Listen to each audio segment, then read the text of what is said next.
Assalamualaikum warahmatullahi wabarakatuh. Anak-anakku, bagaimana kabarnya? Mudah-mudahan anak-anakku semuanya dalam kondisi sehat walafiat, walaupun di situasi pandemi COVID-19 ini. Anak-anakku,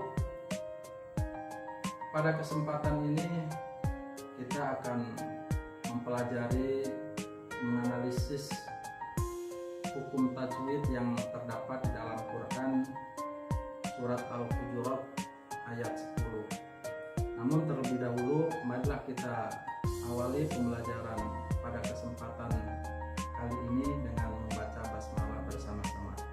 Bismillahirrahmanirrahim.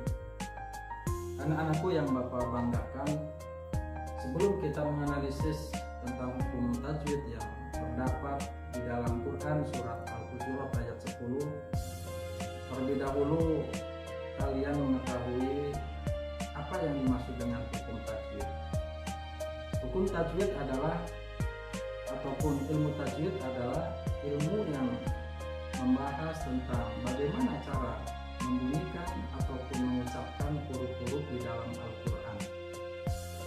Terus bagaimana hukum mempelajari ilmu tajwid tersebut? Hukumnya adalah fardu kifayah. Artinya suatu kewajiban yang apabila telah dikerjakan oleh sebagian orang, maka gugurlah kewajiban yang lainnya. Adapun mengamalkan hukum tajwid ketika kita membaca Al-Quran, hukumnya adalah fardu ain ataupun suatu kewajiban yang harus dilaksanakan oleh setiap muslim ataupun muslimah yang sudah dewasa ataupun sudah mukallaf. Anak-anakku yang Bapak banggakan, marilah kita bersama-sama menganalisis hukum tajwid yang terdapat di dalam Al-Quran surat Al-Hujurat ayat 10. Anak-anakku, marilah kita menganalisis hukum tajwid yang berada di dalam Quran surat Al-Hujurat ayat 10. Bismillahirrahmanirrahim. Inna, nun musyaddad ataupun nun bertasydid, hukum bacaannya adalah gunnah, artinya didengungkan, ditahan sampai 2 menit. Innamal mu'minu, alif lam bertemu dengan mim, hukum bacaannya adalah alif lam qamariyah. Jelas. Innamal mu'minuna, minuna, wawu mati didahului oleh nun yang berharokat dhamma, maka hukum bacaannya adalah mad tabi'i ataupun mad asli. Panjang harokatnya adalah 2 harokat. Ikhwatun,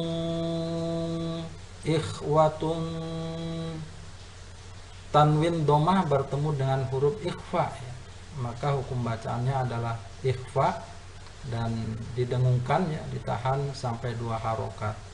Wa aslihu, wawu mati didahului oleh huruf yang berharokat domah, maka hukum bacaannya adalah mad tabi'i ataupun mad asli. Panjangnya adalah 2 harokat. Baina, ya mati didahului oleh harokat fathah, hukum bacaannya adalah mad len ataupun mad lin. Akhawaikum, ini juga sama, nun mati, ya mati didahului oleh huruf yang berharokat fathah. Akhawaikum, mim mati bertemu dengan wawu, maka hukum bacaannya adalah idhar syafawi, jelas ya. Akhawaikum wattaqullah, lam jalalah ataupun lafal Allah subhanahu wa ta'ala didahului oleh huruf yang berharokat dhammah, maka bacaannya adalah tafhim, tebal. Tidak boleh dibaca wattaqullah, tapi wattaqullah. La'allakum, mim mati bertemu dengan ta, hukum bacaannya adalah idhar syafawi ataupun jelas turhamun. Mad tabi'i yang berada di akhir kata ataupun akhir kalimat dan diwakafkan, maka hukum bacaannya adalah mad arid lis sukun, panjangnya 2 sampai 6 harokat. Turhamun, boleh dibaca turhamun. Mari kita baca bersama-sama Quran surat Al-Hujurat ayat 10. Bismillahirrahmanirrahim. Innamal mu'minuna ikhwatun fa aslihu baina akhwaykum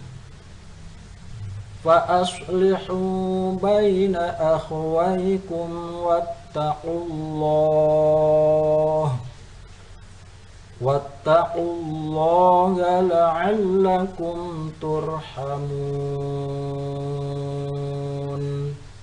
Shadaqallahul adzim. Anak-anakku, demikianlah menganalisis tentang hukum tajwid yang terdapat di dalam Al-Quran surat Al-Hujurat. Dengan mudah-mudahan anak-anakku bisa memahaminya, dan apabila yang belum paham nanti bisa ditanyakan pada kesempatan yang lainnya. Anak-anakku yang Bapak banggakan, sebelum kita tutup pertemuan pada kesempatan ini, terlebih dahulu Bapak memberikan tugas kepada anak-anakku, coba jabarkan hukum tajwid yang terdapat di dalam Al-Quran surat Al-Hujurat ayat 12. Dan ini masih ada kaitannya dengan surat Al-Hujurat ayat 10. Dan nanti pada minggu depan coba dikumpulkan oleh ketua kelas Bapak kami.